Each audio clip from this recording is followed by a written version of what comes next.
Kama ambavyo tumekuwa tangu kama siku 3 zilizopita, ndio tumekuja sasa leo ambayo ni siku ya mwisho, na kesho tutakuwa tunamwaga rasmi mzee wetu Edwin Mtei.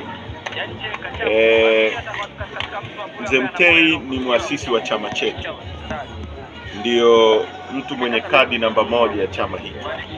Unapoona wanachama wote hawa kwa maelfu, kwa mamia, kwa mamilioni katika nchi hii, ni wazo la mzee Mtei. Kwa hiyo tumekuja hapa kusherekea maisha, na bahati nzuri Mungu amempa maisha marefu ya kuishi duniani. Tumekuja kusherekea maisha ya uwepo wake hapa duniani.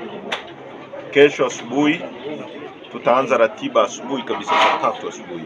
Saa 3 tungeomba wanachama wetu wote, kwa sababu kuanzia hiyo saa 3 kutakuwa na kumbukizi ambayo tutatoa viongozi mbalimbali ambao wanamfahamu, wamefanya naye kazi kwenye Chadema tangu alipoanzisha chama na mpaka anastaafu. Wataeleza historia ya maisha yake, na hiyo itasimamiwa na chama moja kwa moja kwa muda wa risali moja tutaeleza. Lakini kwa sasa tutakwenda hospitali ya Seriani ambapo utauchukua mwili na utaongozwa na wanachama wetu pamoja na familia, na tutauleta mpaka hapa nyumbani tayari kwa maandalizi mengine ya kesho.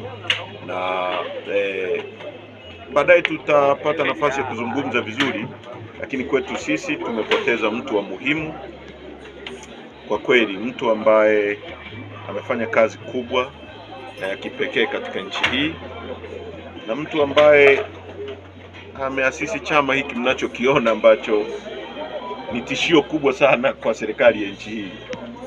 Uwepo na existence ya CCM, tishio lake kubwa ni Chadema, na hili ni wazo la mzee Mtei. Kwa hiyo tunamshukuru sana kwa hiki alichotufanyia sisi kama wanachadema na kama Watanzania na dunia nzima, kwa sababu Chadema sasa ni chama ambacho kipo everywhere duniani hapa. Kwa hiyo ni hayo tu kwa leo.